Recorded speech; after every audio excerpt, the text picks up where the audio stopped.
Maître Francis Mitatier, l'auteur de la méthode Entreprise sans souci. J'accompagne les entreprises sur le plan juridique et fiscal. J'accompagne aussi les personnes dans l'acquisition et l'achat de leurs terres et terrains tout en vérifiant la documentation juridique.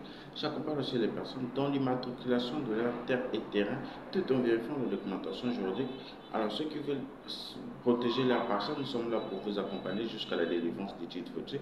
Ceux qui veulent s'abonner à notre chaîne, n'oubliez pas que le bouton se trouve en bas de cette vidéo. Alors, ceux qui veulent que nos clients, nous accompagnons aussi nos clients à distance. Alors, ceux qui veulent de nos formations, il suffit juste de taper dans la description de cette vidéo, vous allez retrouver nos formations sur comment licencier un salarié sur un CDI et comment compter récupérer les indemnités en cas d'un licenciement abusif. Alors, dans cette vidéo, nous allons parler de la suspension d'un contrat. C'est quoi la suspension d'un contrat de travail? La suspension d'un contrat de travail fournit deux aspects. Nous avons la fourniture du service et de l'autre côté le paiement du salaire, par exemple par l'employeur, cesse à un moment.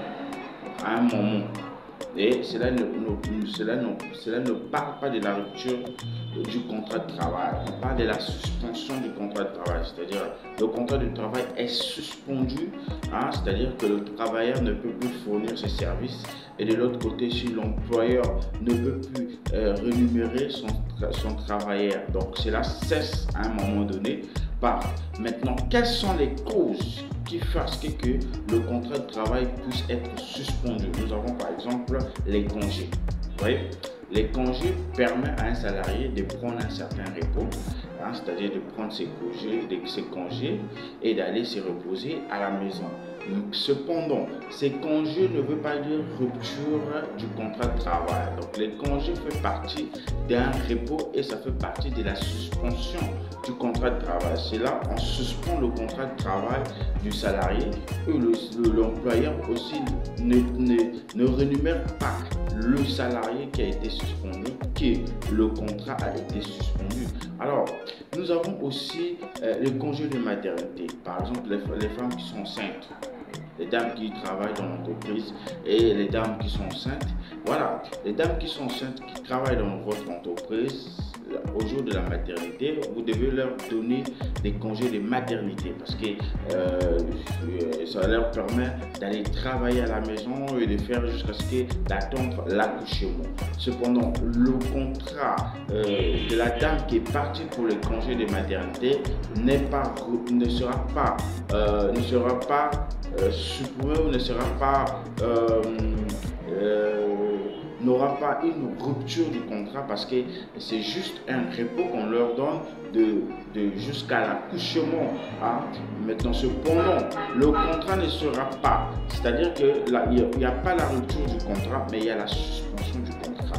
C'est-à-dire que le travailleur ou la travailleuse ne peut pas travailler, ne peut plus fournir ses prestations de service. Et de l'autre côté, l'employeur aussi ne peut pas rémunérer le salarié ou la salariée qui est en congé de maternité. Nous avons aussi les accidents de travail. Les accidents de travail, lorsque vous faites un accident, vous êtes victime d'un accident de travail, sachez-le que votre contrat de travail sera suspendu. Pourquoi? Parce que vous n'êtes plus là pour travailler, mais vous avez fait vous avez été victime d'un accident et cela vous empêche de travailler.